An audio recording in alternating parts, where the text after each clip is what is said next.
예수님의 방식, 오늘은 정리를 하겠습니다. 세 번째로 결론부터 말씀드리면은 예수님의 방식이라는 것은 인자로 사셨던 예수님께서 세상을 왜 사셨느냐, 어떤 기준으로 사셨느냐, 삶을 사는 일반적인 것과 다른 전혀 새로운 가치, 우리가 이것으로 살아야 한다, 이겁니다. 이것을 염두에 두시면서 말씀을 들으시기 바랍니다. 나사로가 죽었습니다. 나흘이나 지났습니다. 예수님께서 나사로의 집에 당도하셨습니다. 그리고는 그 누이 마르다에게 내 오라비가 살리라 그러셨습니다. 마르다는 그 말씀을 믿지 않았습니다.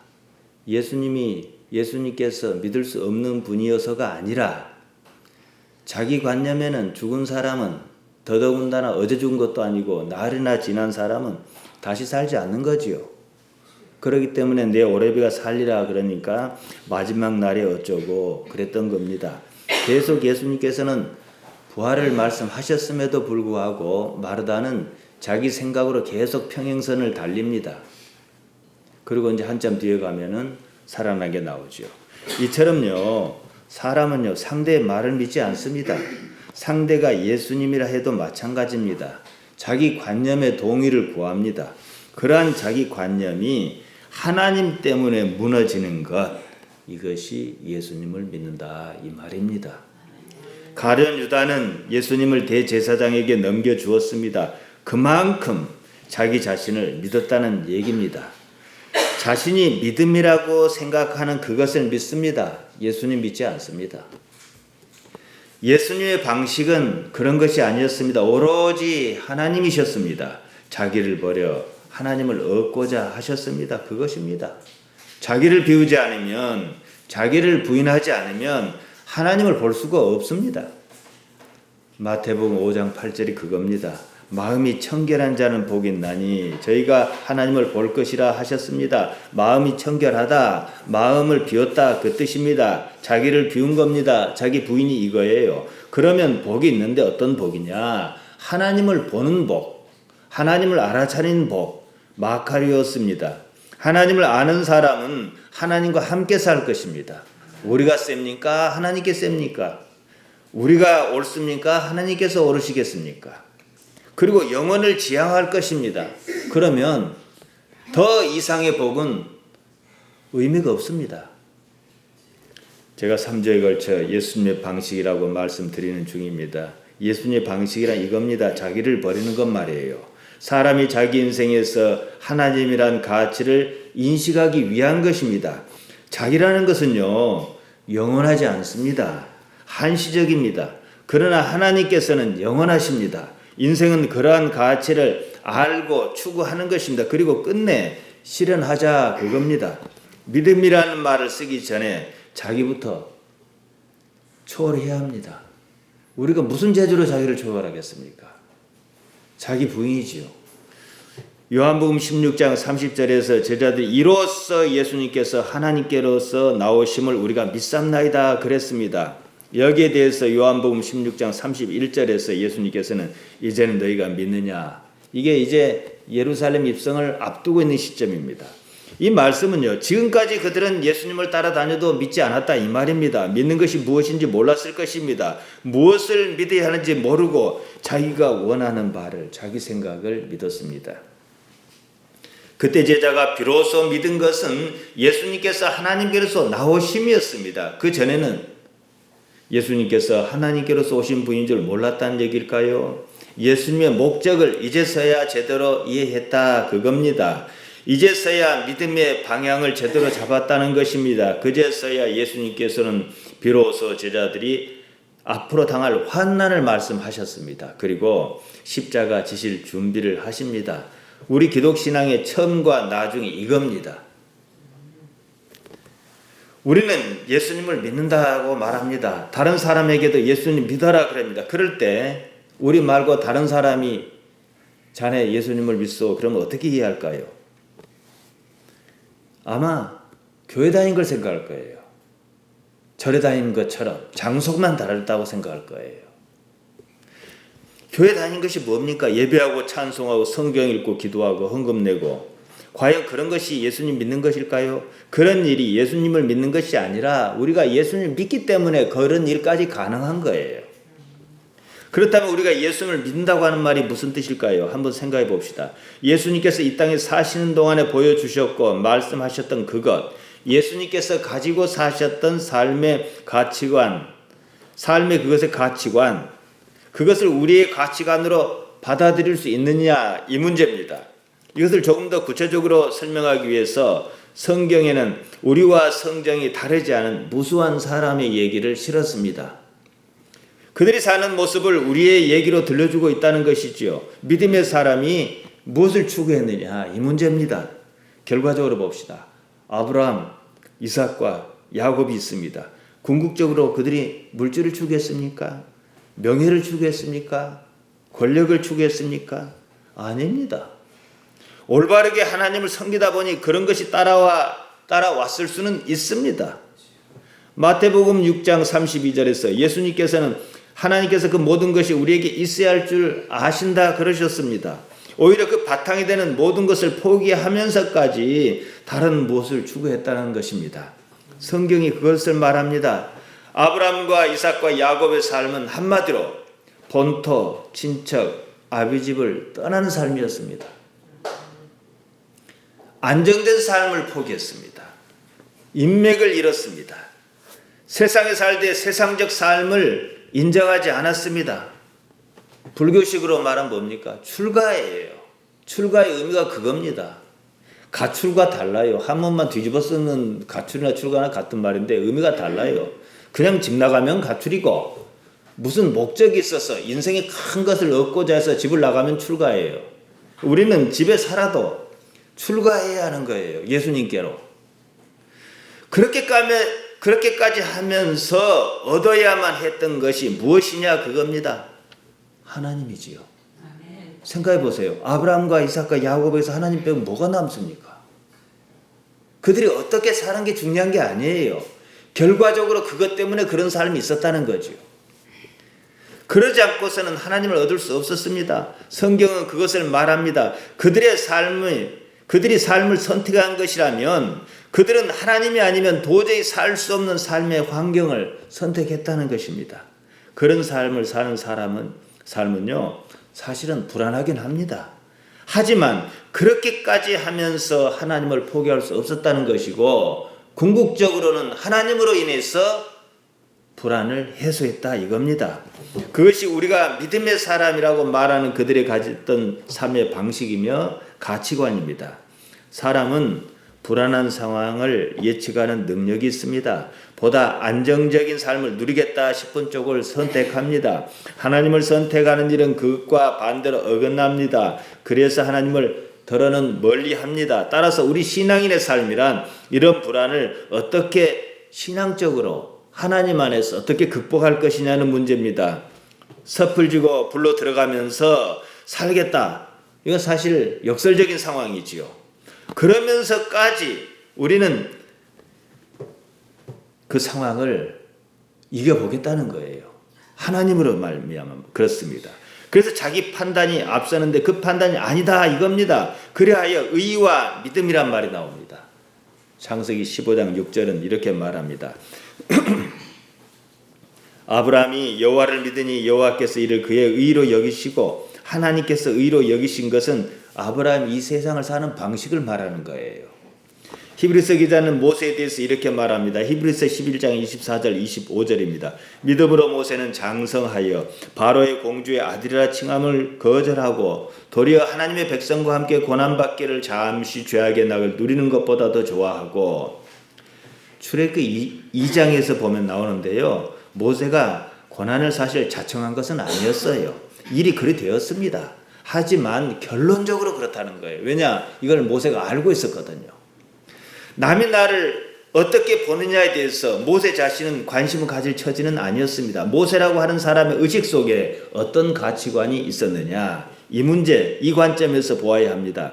모세가 장차 이집트 왕자의 자리를 포기하면서까지 세상이 전혀 알아주지 않는 쪽을 선택한 그의 의지, 그의 능력이 무엇이었느냐는 점입니다. 무엇이 그런 선택을 광야길을 선택하게 했느냐는 거예요. 하나님의 살아계심을 부정할 수가 없었습니다. 성경은요, 믿음의 사람에 대해서 말할 때 그런 식으로 이야기를 들려줍니다. 히브리서 11장은 특별합니다. 가치관 관점에서 구약에 나오는 믿음의 사람들을 언급하면서 재조명합니다. 이런 사람을 보면 믿음이 무엇인지, 믿음은 무엇이다 말하지 않지만 믿음이 무엇인지 가늠할 수 있게 합니다. 히브리서 11장 1절이에요. 믿음은 바라는 것의 실상이요 보지 못하는 증거니. 믿음의 과정을 통과한 사람들이 그렇게 본 거예요. 이제 교회에 나온 사람은 그렇게 볼 수가 없습니다. 그렇게 봤다면 심리적인 현상뿐입니다. 실상이란 근거를, 증거란 확증을 말합니다. 믿음은 바라는 것의 근거다. 비록 보지 못하지만 확신한 것을 지향한다. 그 말입니다. 믿음이 사람이 그랬던 것처럼 삶의 근거예요. 눈에 보이지 않아도 확신하는 무엇입니다. 어떻게 그런 확신이 생겼다는 말입니까? 이거예요. 그들의 삶이 근거로 삼았던 것이 무엇이었습니까? 무엇을 확신했을까? 이것입니다. 그들의 삶의 근거가 돈이었습니까?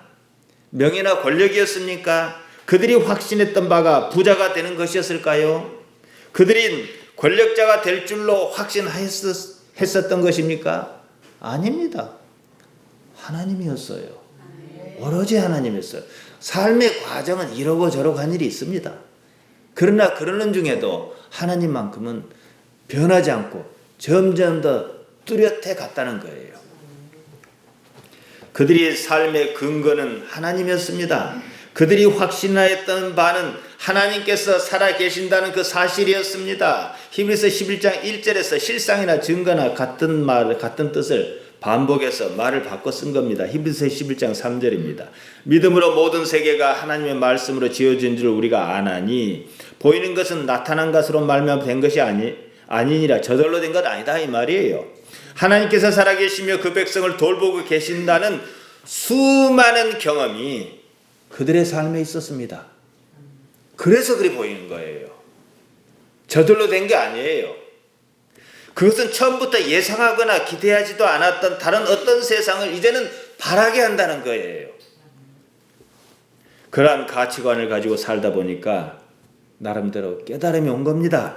그 깨달음은 다가올 미래뿐만 아니라 이 세상이 어떻게 만들어졌는지 보지 못한 과거에 대한 이해까지도 통찰적으로 보였습니다.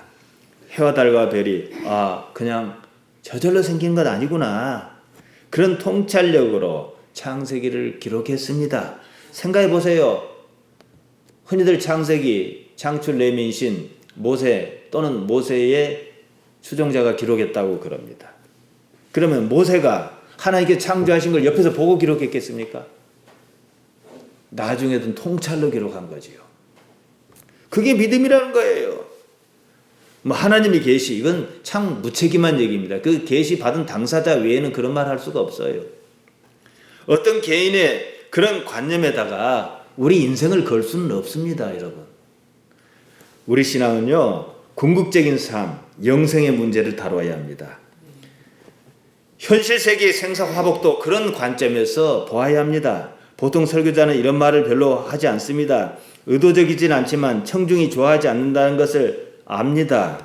청중은 예수님을 믿으면 무조건 다 된다, 이루어진다 해야 감동받습니다. 그걸 좋아합니다. 그들의 관념 체계가 거기에 반응해요.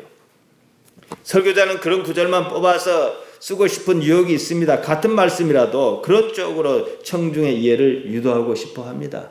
요한복음 15장 7절입니다. 너희가 내 안에 거하고 내 말이 너희 안에 거하면 무엇이든지 원하는 대로 구하라. 그리하면 이루리라.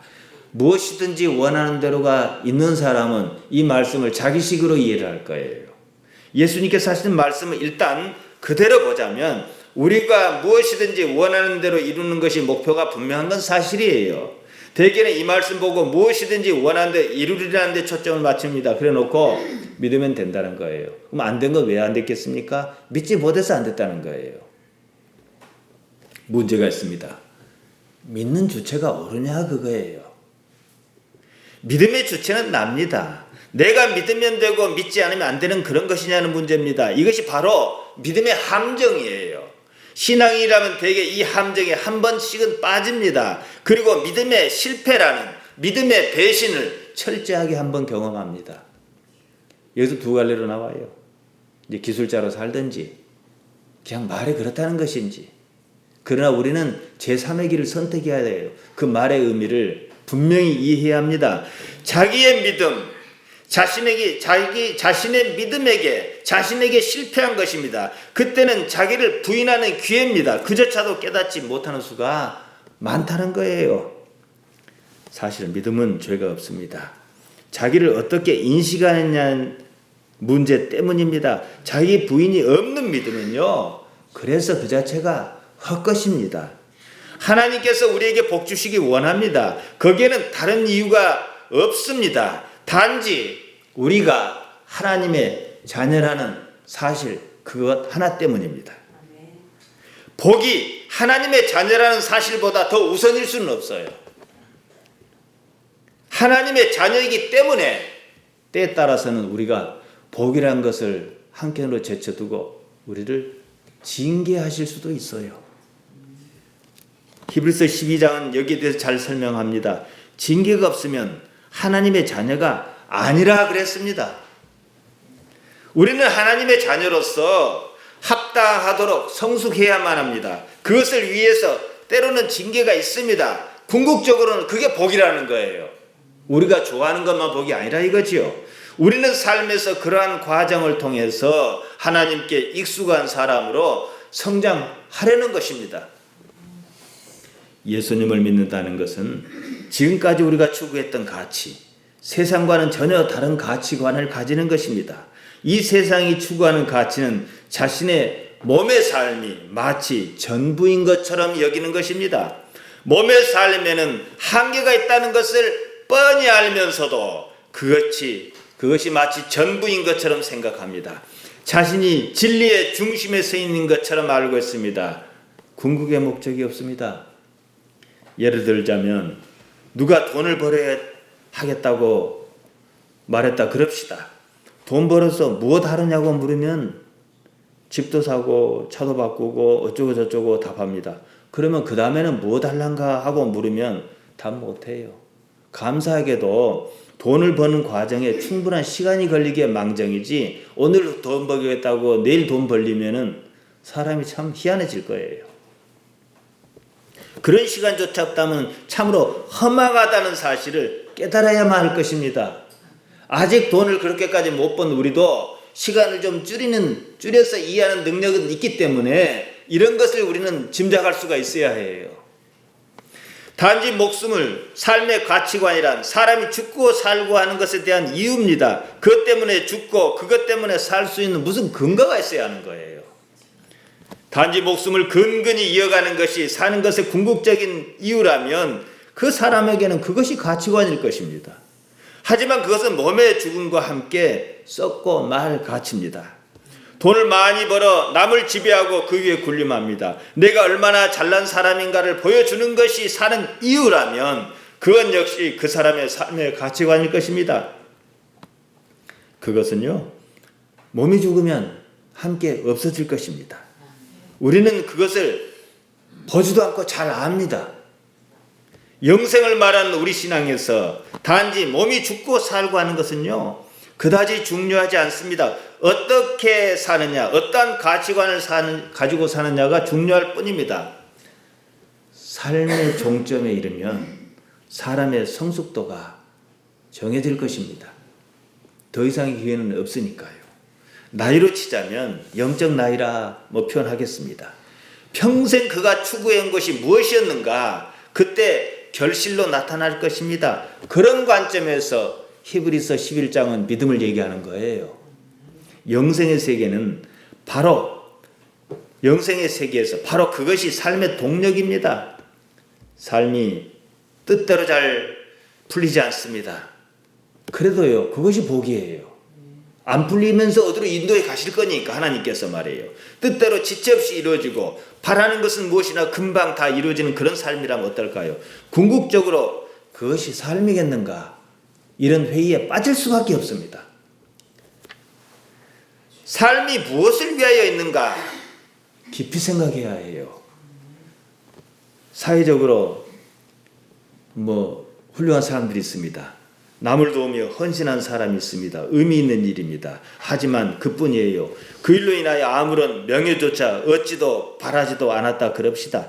그렇다 해서 그것이 사는 목적일 수는 없어요. 아무리 착하고 유명하다 해도 몸과 함께 사라질 것입니다. 어떤 할머니가 평생을 홀로 살며 시장에서 장사해서 번 돈을 몽땅 아이들 학자금으로 장학금으로 기부했습니다. 훌륭하지요. 아무나 할 수 있는 일은 아니에요. 타인을 위하여 사는 사람이 많지 않습니다. 그러나 그것 이상의 의미는 없어요. 세상에서 아름다운 일이지만 그것이 궁극적인 목적은 아닙니다. 물론 어떤 사람이 예수 그리스도의 신앙 안에서 자기가 깨달은 바가 있어요. 하나님만 이거 아니다. 그래서 나는 내가 가진 건 족하니까 하나님 뜻을 세상에 하겠다. 그러면 의미가 있는 거예요. 그것이 아니라면 그거 하자고 세상 온 거 아니잖아요. 내가 죽기 살기로 벌어갖고 남 주자고 세상 온 거 아니잖아요. 내 인격의 본질을 찾기 위해서 세상 온 거잖아요. 영원한 생명이라는 큰 그림에서 본다면요. 그러나 저러나 마찬가지예요. 도둑놈으로 살든 착한 사람으로 살든 죽기는 매 한 가지예요. 착하게 살면 좀 더 살면 모르겠지만 도둑놈이 더 오래 살 때도 있어요. 세상을 함부로 사는 사람이 있습니다. 영원한 목적을 찾지 못하기 때문에 그럴 것입니다. 세상을 순전히 이웃을 위하여 산 사람이 있다 할지라도 다르지 않습니다. 사는 방식이 좀 다를 뿐이에요. 어떤 독재자가 있습니다. 살면서 사람을 괴롭히고 죽였습니다. 못된 일만 골라가면서 했습니다. 백성은 그가 나쁜 사람이라고 욕했습니다. 역사 또한 그렇게 평가했습니다. 또 다른 사람이 있습니다. 민주주의를 위해서 자기 삶을 버렸습니다. 그 일로 많은 고초를 겪었습니다. 평생의 절반을 감옥에서 살았습니다. 그가 바라는 대로 민주주의가 이루어졌습니다. 독재자의 삶이든 민주투사의 삶이든 영혼의 입장에서 볼 때 무엇이 다른가요? 그냥 그렇게 한 세상 살았을 뿐이에요. 사는 방법이 달랐을 뿐이지 몸의 현실에서 조금 더 벗어나지 못했다는 사실이에요. 우리는 물론 남을 괴롭히지는 말아야 합니다. 옳다고 여기는 그 일은 해야 할 것입니다. 무엇을 이루었다는 역사적 평가 자체가 우리의 삶의 목적일 수는 없어요. 여러분 이건 이해하시잖아요. 이름 남기고 세상 사는 것보다 여러분은 하나님께 인정받는 삶을 살기를 바란다. 이 말은 이해하실 거잖아요. 그럼 그렇게 사세요. 이게 믿음입니다. 영원한 삶의 입장에서 볼 때 그러는 것은 자신이 아니에요. 저마다 다른 방법으로 몸의 삶을 살았을 뿐입니다. 그 삶이 자신의 영원한 삶과 어떤 관계가 있으며 무슨 의미가 있느냐 이 문제입니다. 마태복음 5장 9절에 보면은 화평케 하는 자는 복이 있나니 하나님의 아들의 일컬음을 받을 것이라 했습니다. 예수님 말씀 오해하면 안 돼요. 화평케 하면 다 하나님 아들 아니에요. 하나님의 아들은 화평케 하는 걸 좋아해요. 이 문제입니다. 절에 다니면은 화평케 안 합니까? 그건 자비니까 거기도 그렇게 해야 하는 거예요. 인생의 목적은요, 하나님을 아는 데 있습니다. 사람은 태어나 살면서 어느 순간에 자신이 미처 알지 못하는 방법으로 하나님을 발견합니다. 거기서 하나님을 아는 의식이 자라납니다. 그것이 바로 거듭났다는 말, 요한복음 3장 3절에 겟네데 아노덴, 위로부터 났다는 말이에요. 사는 동안에 하나님을 아는 의식이 성숙합니다. 몸을 버리는 시점에 이르면 하나님을 아는 의식으로 충만해야 합니다. 그 의식이 영원한 세계를 사모합니다. 인생에서 하나님을 아는 가장 쉬운 방법이 있습니다. 예수님 따라하기예요. 그 때문에 예수님 오셨습니다. 하나님께서 창조하셔서 섭리하시는 각자의 세상을 받아들이는 거예요. 예수님 따라하기 하니까 선한 사람, 뭔 사람 이게 아니에요. 하나님을 최우선 가치로 여기는 사람, 때에 따라서는 자기 가치와 충돌이 일어날 때 자기라는 것을 버리는 삶, 이것이 예수님 따라하기예요. 자기 부인은 이 말입니다. 바울은 빌립보서 3장 10절에서 이리 말했습니다. 내가 그리스도의 그의 부활과 권능과 그 고난에 참여함을 알려하여 그의 죽으심을 본받아. 바울이 알고자 했던 것은 삶의 의미입니다. 정확히는 예수님으로 말미암은 삶이었어요. 예수님의 방식으로 세상을 살겠다는 것입니다. 그러므로 하나님을 알고자 했습니다. 예수님의 방식이 하나님을 아는 가장 쉽고 완전한 방법입니다. 마태복음 11장 28절 이하에서는 그래서 너희는 나를 배우라 그러셨던 거예요. 우리는 예수님을 믿는다고 말합니다. 예수님의 방식으로 세상을 살겠다 그 말이어야 합니다. 만일 우리가 지금 자신의 삶에서 삶의 의미를 발견하지 못한다면 우리는 두 가지 삶 중 하나를 택해야 합니다. 죽지 못해 살거나 아니면 사는 의미를 찾지 못하고 죽거나 말입니다. 어느 편에 속합니까? 역사를 보면 소위 의식이 있다는 사람 가운데 스스로 죽어버린 사람들이 있어요. 더 살아야 할 이유가 없다고 판단한 경우입니다. 살아있는 의미를 발견하지 못한 거예요. 자기 나름대로 삶을 통달했다는 사람도 있을 수 있어요. 해밍웨이나 저네린 같은 사람은 스스로 삶을 끝내버렸습니다. 삶이 어려운 것도 아니었어요. 명성이 없었던 것도 아니었어요. 단지 우리가 알 수 있는 이유는 없어요. 단지 있다면 하나밖에 없어요. 그들은 너무나 똑똑해서 더 살아야 할 이유가 없었던 거예요. 죽지 못해 사는 사람도 그와 다르지 않습니다. 그냥 살았던 것 외에는 아무것도 없습니다. 어떤 면에서 그렇게 자살한 사람의 삶만도 못합니다. 삶에 대한 고민이 그처럼 처절하지는 않았으니까 말입니다. 예수님으로 말미암아 진정한 삶의 의미를 발견하지 못한 사람의 삶은요, 살아도 사는 거 아니에요. 죽음의 여정입니다. 성경적으로 죽음은요, 하나님을 알지 못하는 것입니다. 그 자체 몸이 죽느냐 사느냐 그것이 아니에요. 예수님께서 사역하실 때의 삶을 한번 보십시오. 누가복음 9장에 이런 얘기가 나옵니다. 예수님께서 예루살렘을 향하실 때 사마리아 한 초원을 지나셨습니다. 사마리아 사람은 유대 사람과 사이가 좋지 않았습니다. 예수님께서 예루살렘으로 가신다는 걸 알고 받아들이지 않았습니다. 성질이 급한 야고보와 요한이 이렇게 말했습니다. 누가복음 9장 54절이에요. 주여 우리가 불을 명하여 하늘로 쫓아내려 저희를 멸하라 하시기를 원하십니까? 얼마나 믿음이 충만했으면 자기들이 명만 하면 하늘에 불이 내려올 줄 알았겠습니까? 순수하게 생각해 보세요. 이들은 충만했습니다. 예수님만 계시면 무엇이든지 다 할 수 있을 줄 알았어요. 그렇게 말하면 야고보와 요한아 너희 믿음이 훌륭하다다 칭찬하셨을 것 같습니까? 오히려 꾸짖으셨습니다. 예수님께서는 하늘에서 불을 내려 꼴보기 싫은 사람이나 꼬실러 죽이려고 오신 것 아닙니다. 야고보와 요한이 삶의 목적을 잘못 알고 있었습니다. 예수님을 잘못 알았던 것입니다. 마태복음 26장에 보면 이런 얘기가 있습니다. 겟세마네 동산에서 기도를 마치신 후에 가룟 유다의 밀고로 대제사장의 군병이 예수님을 잡으러 왔습니다. 베드로가 검을 빼어 휘둘렀는데 대제사장의 종 오른쪽 귀가 떨어져 나갔다 그럽니다. 이에 예수님께서 검을 도로 집에 꽂으라 하시면서 이렇게 말씀하셨습니다. 마태복음 26장 53절입니다. 너는 내가 아버지께 구하여 지금 12영 더 되는 천사를 보내시게 할 수 없는 줄 아느냐? 예수님께서 능력이 없어서 잡히는 줄 아느냐? 내가 뭘 몰라서 힘이 없어서 이렇게 잡혀가서 십자가에 박히는 줄 아느냐? 이 말씀이에요. 그럼 뭐가 없었습니까? 하나님과 등지는 자신이 없었어요. 그겁니다. 당신 바람대로 하자면 예수님께서는 당연히 로마 압제로부터 백성을 구하여야 했을 것입니다. 세상적으로는 그렇게 하는 것이 옳았을 것입니다. 그러나 우주와 영원한 생명이라는 큰 그림으로 봤을 때 그렇게 한들 무엇이 달라지겠느냐는 거예요. 이 점입니다. 여러분의 인생의 포부를 크게 가지셔야 해요. 우주를 바라봐야 해요. 영원한 세계를 바라봐야 합니다. 예수님께서 우리 죄를 담당하시려고 십자가를 지셨다고들 합니다. 결과적으로는 맞는 말이에요. 그러나 그것은 의미를 축소할 위험이 있어요. 그 과정을 들여다보면 단순히 그렇게 여길 것은 아닙니다. 하나님께서 천지를 운영하고 계십니다. 그 시야로 봤을 때 예수님께서 우리 죄를 사하려고 십자가를 지셨다. 마음에는 없었지만 하는 수 없이 지셨다. 고통스러우셨지만 지셨다. 그런 작은 의미가 아니라는 거예요. 예수님께서는 당신의 삶에서 십자가를 거부하지 않으셨다는 것입니다. 삶이란 하나님께서 주관하고 계시는 것이라는 인식 때문이었어요. 십자가조차도 하나님께 허락지 않으셨다면 없었습니다. 우리가 예수님을 믿는다는 것, 예수님께서 우리를 십자가를 지셨다는 것은요, 내 짐을 떠넘기는 개념이 아니에요. 나도 그렇게 할 수 있다는 개념이에요. 동질의 개념이라는 것이지요.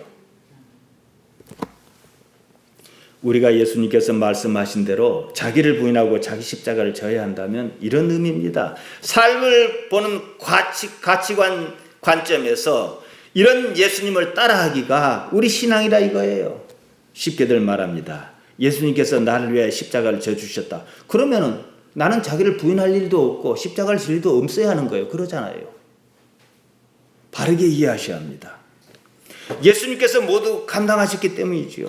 예수님의 십자가 사건을 감상적으로 보지 말아야 합니다. 십자가는 나사렛 예수라는 분 자신의 삶에 닥친 현실이었습니다. 그 현실의 주인은 하나님이셨어요. 잘 믿든 못 믿든 예수님의 하나님도 그 하나님이고 우리의 하나님도 그 하나님이에요. 그러나 하나님을 인식하는 데는 수준 차이가 나요. 예수님께서는 제대로 인식하셨고 우리는 잘 못 인식했어요. 이걸 예수님과 맞추자는 거예요. 그러면 나도 십자가를 질 수 있는 거거든요. 바로 이 인식이었단 말입니다. 예수님께서 당신의 삶에서 십자가를 받아들이셨던 것처럼 우리도 하나님의 섭리를 인정하고 내 삶에 나타나는 하나님을 인정하고 그 삶을 받아들여라는 거예요. 삶은 내 것이 아닙니다. 나는 이 세상에 오고 싶어 오지 않았습니다. 이런 세상에 내게 주어졌습니다. 내가 사는 것 아니에요. 하나님께서 살아계시는 거죠. 그러니까 내가 죽어야 사는 거예요. 지금 사도 바울이 얘기하고 싶은 거예요. 십자가는 예수님으로 말미암아 하나님께서 우리에게 주신 은혜이자 기회입니다. 십자가는 우리가 받아들여야 할 일상적인 삶 가운데 하나입니다. 생각해 보세요. 제자 요한을 제외하고 모든 명대로 살지 못하고 죽었습니다.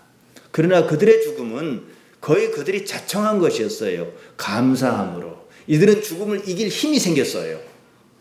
십자가와 부활 사건을 겸하고 말이에요.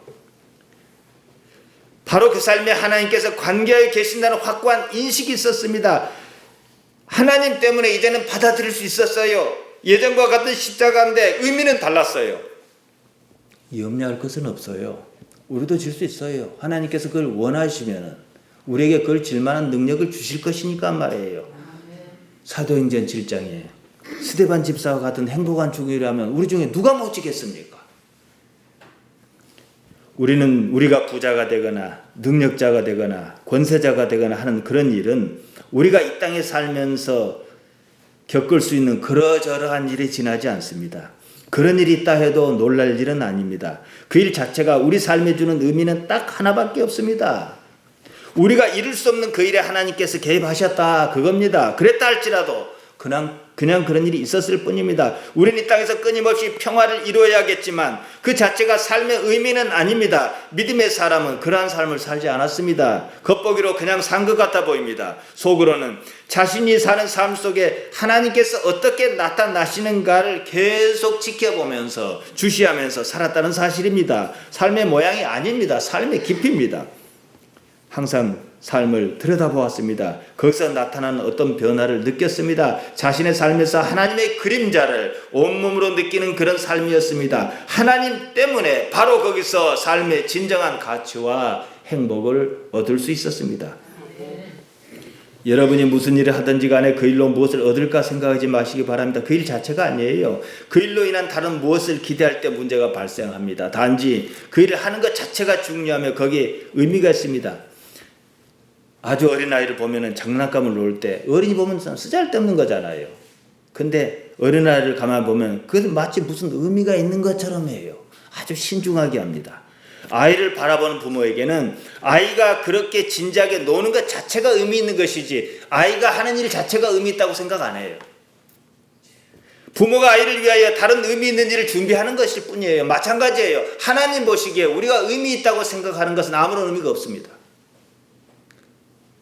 다만 우리가 의미 없는 이 삶을 의미 있는 것처럼 대할 때, 그 안에서 하나님을 발견코자 할 때 하나님께서 마치 부모가 아이를 보듯이 그렇게 여기신다는 거죠. 우리가 인류 역사를 위해서 커다란 족적을 남기는 일을 했다 할지라도 하나님께는요, 먼지 하나 들었다 놓았다 하는 일보다 가치가 없습니다. 오히려 우리가 그 가치 없는 일이 전부인 것처럼 매우 진지하게 대할 때 하나님께서 살아계시고 돌보시는 것을 경험하기가 훨씬 더 쉽다는 것입니다. 참다운 자유를, 그 이치를 아는 데 있습니다. 예수님을 믿는다는 것은 예수님께서 가지셨던 가치를 우리 삶의 가치로 가져오는 것, 받아들이는 것입니다. 한마디로 예수님의 방식으로 세상을 삽니다. 그러므로 하나님께서 어떻게 나타나시는가를 우리 삶에서 발견해야만 합니다. 여기에 신령한 능력과 만족이 있습니다. 다른 차원의 세계, 영혼의 세계로 나아갈 준비를 하는 거예요. 이런 확신은 삶에서 만들어집니다. 믿노라 해서 되는 거 아니에요. 그래서 히브리서 기자는 히브리서 11장 3절에서 보이는 것은 나타난 것으로 말미암아 된 것이 아닌 줄 알았던 거예요. 통찰력 같은 것입니다. 이것이 믿음입니다. 그냥 아는 거예요. 그냥 믿습니다 해서 생기는 거 아닙니다. 믿으려 해도 믿어지는, 믿지 않으려도 믿어지는 그런 것이 믿음입니다. 제가 여러분 내일 태양이 동쪽에서 떠오른다고 말했다 합시다. 믿고 말 갖고 없잖아요. 내 삶이 그런 삶이었기 때문에 그걸 믿는 거예요. 내 삶에서 하나님께서 그렇게 나타나셨으면 남들이 뭐라 해도 하나님께서 나를 지켜서 어디로 인도하실 거라고 나는 말할 수밖에 없는 거예요. 이제 자기 삶에 대한 통찰력이 생기는 겁니다. 사람이 예수님을 믿지 않은 이유는요, 그 믿음이 어려워서가 아닙니다. 자기가 세운 가치관을 포기할 수 없어서 그런 거예요. 자기 방식을 버리지 못하기 때문에 그렇습니다. 언제나 하나님보다 내가 더 옳다고 생각하기 때문에 내가 원하는 것을 이루어달라는 거예요. 거듭 말씀드립니다. 예수님으로 말미암아 우리 자신이 바라는 바를 이루는 것이 믿음이 아닙니다. 우리는 우리의 필요를 예수님의 이름으로 하나님께 말씀드릴 수는 있습니다. 그러나 그 자체가 믿음의 목적이 아니에요. 하나님께서 올바르게 인도하시는 것이 중요하지요. 예수님의 이름으로라는 말이 무엇을 의미하는지 생각해 보세요. 예수님의 이름을 건다는 거예요. 이름이 뭡니까? 명예예요. 거룩한 명예. 명예란 그 사람이 어떤 가치관을 가지고 살았느냐, 그것에 따른 것입니다. 다시 말씀드리면 우리가 예수님의 이름으로 기도합니다 하는 것은 예수님의 삶을 건다는 거예요. 예수님의 삶이 어떤 것이었습니까? 엄밀히 말씀드려 우리가 예수님을 믿는다 하면 우리의 목적을 이루는 것 아닙니다. 하나님의 목적을 이루는 것입니다. 믿음은 바라는 것의 실상이라는 히브리서 11장의 1절의 말씀을 오해하지 말아야 합니다. 바라는 것 자체가 문제가 아니라요, 그 바라는 자가 누구냐 이거예요. 지금 히브리서 11장이 말하는 것은 이미 종말에, 인생의 종말에 와 있는 믿음의 사람의 얘기를 거론한 거예요. 성숙한 사람의 믿음을 거론한 거예요. 자신이 어떤 사람인지를 살펴야 합니다. 하나님의 살아계심을 도저히 부인하지 못한 어떤 자아가 바라는 믿음입니다. 더 정확히 말씀드리면 사람의 거짓 자아가 아닌 참 자아가 바라는 것입니다. 여러분은 필연코 참다운 자아의 상태로 살아야 합니다. 이것이 예수를 믿는 것입니다. 우리가 하나님을 알지 못하는 이유는 우리가 거짓 자로 둘러싸였기 때문입니다. 거짓은 생각의 산물입니다. 고속도로를 가면은 바나나 우유를 하나씩 사 먹습니다. 참 맛있어요. 거기 바나나가 하나도 없어요. 딸기 맛 우유. 그래서 그건 바나나 우유 하지 말고 바나나 맛 우유 하라고 법으로 정해서, 그래서 맛이란 말이 들어가요. 딸기 맛 우유도 딸기 하나도 없이 딸기 맛 내요. 이제 거기에 진짜 익숙해지면은 진짜 바나나가 맛 없어요. 진짜 딸기는 먹고 싶은 생각이 없을 정도로 맛이 없어요. 그래도 그건 가짜예요. 배에 기름만 끼게 합니다. 영양은 하나도 없어요. 심지어 먹어서 안 될 화공약품을 첨가해서 맛과 모양을 냅니다. 각종 호르몬 체계를 교란시킵니다. 우리 인생도 이와 같아요. 우리 인식 체계가 세상의 환경 호르몬으로 인해서 교란된 것입니다. 하나님께서 우리 안에 계시는데도 도저히 발견할 수 없도록 만들어버렸습니다. 그때부터 하나님을 실제적이고 현실적인 하나님이 아니라 상상과 관념의 하나님으로 대신하기 시작했습니다. 만약 우리가 이런 거짓을 걷어내기만 한다면 우리는 보다 높은 차원의 삶을 살 수가 있습니다. 성경에 흔히 말하는 영의 사람인 거예요. 만물 위에 계시는 하나님을 인정하시기 바랍니다. 모든 것을 새롭게 보세요. 판단이 틈타지 않게 말입니다. 믿음이란 어떻게 알았던 하나님께서 살아계셔서 온 세상을 경영하시고 그 백성을 돌보신다는 사실을 아는 것입니다. 그 사실을 우리 삶에서 발견해야만 합니다. 그것이 신앙입니다. 그래서 제가 신앙은 비슷이다, 믿음도 비슷이다, 결국은 신앙이다, 이런 말씀을 자주 드렸던 거예요. 그렇게 보자면 지금보다 더 중요한 것은 없습니다. 사실이 그러지 않습니까? 우리는 언제나 지금 이 순간에 삽니다. 지금에서 보면 과거나 미래는 관념이에요. 자의식이 만드는 상상력입니다. 자의식이란 타인과 자신을 구별하는 능력입니다. 모든 대상을 타자로 인식한 거예요. 하나님조차도 타자로 인식해버리기 시작했어요. 이것이 선악과 사건입니다. 우리는 단 한 번도 과거나 미래에 살아본 적이 없습니다. 언제나 지금 이 순간을 살았습니다. 사실이 그런데도 살기는 지금 이 순간에 살면서도 지금 이 순간에 의식이 있지 않는 거예요.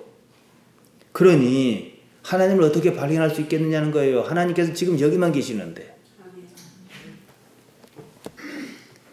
삶의 현실이 있어야 합니다. 하나님께는 과거나 미래가 없습니다. 그런 시간조차도 하나님의 피조물입니다. 우리가 하나님의 형상을 닮았다는 것은 우리 또한 지금 이 순간을 사는 것을 알아차릴 능력이 있다, 그런 말이기도 합니다. 동물에게는 그런 거 없어요. 지금이 무엇인지, 과거가 무엇인지, 미래가 무엇인지 그런 것도 없어요. 그냥 본능에 의지해서 삽니다. 사람은 그렇지 않습니다. 지금 이 순간을 알아차리는 인식이 중요합니다. 그런 인식의 의식작용은 모든 일에서 하나님께서 함께하며 관계하고 계신다는 사실을 알게 해줘요. 이건 미묘하지만 우리는 어쩔 수 없어요. 거기서 찾아야죠. 하나님께서는 언제나 지금이라는 시간을 위해 계십니다. 우리에게는 과거가 있고 현재가 있고 미래가 있지만 하나님의 모든 시간은 언제나 현재라는 사실을 여러분이 일단은 이해하셔야 해요. 삶에 있어서 예수님의 방식이란 하나님을 인정하고 지금 현존의 상태를 유지하는 것입니다. 몸의 변화에 휘둘리지 않고 의식의 현재를 지속시키는 것입니다. 그것이 깨어있는 거예요.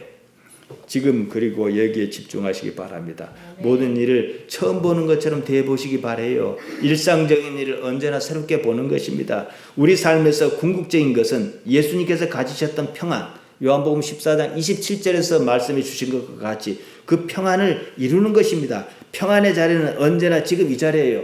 염려는요, 나중 것이 염려를 일으키지 지금 것이 염려를 일으키지 않아요. 되는 기도는 언제나 지금을 유지하고 있습니다. 여러분 자신의 마음을 한번 들여다보세요. 놀랍게도 여러분의 마음은 언제나 지금에서 벗어나려고 하고 벗어나 있습니다. 여러분의 의식을 지금 여기에 두는 것에 익숙해지면 여러분의 삶이 변하고 있다는 사실을 알 수 있을 것입니다. 거기에 하나님께서 계십니다. 그러면 여러분이 하고자 하는 진짜 일이 무엇인지 알게 될 것이며 또한 그 일을 능히 이룰 것입니다. 우리 마음이 있는 지금 이 자리를 벗어나면요, 그 순간부터 지루해요. 지금이 지루합니다. 요한복음 14장 12절입니다. 내가 진실로 진실로 너희에게 이르노니 나를 믿는 자는 나의 하는 일을 저도 할 것이요 또한 이보다 큰 것도 하리니 이는 내가 아버지께로 감이라. 일단은요, 예수님 말씀 그대로 예수님을 믿으면은, 믿음이란 것은 제가 지금까지 말씀드렸습니다. 그 상태가 이루어지면, 온전해지면 우리는 예수님보다 더 큰 일을 이룰 것이에요. 성경에 그렇게 써 있으니까. 지금 당장은 그보다 못하겠지만 그러려는 가능성이 항상 열어두고 살아야 하는 거예요. 나를 버려보세요. 깨어있으시기 바랍니다. 그 말입니다. 지금 여러분의 삶의 그 자리에 하나님께서 어떻게 나타나신지를 발견하기를 예수님의 이름으로 축복합니다. 아멘.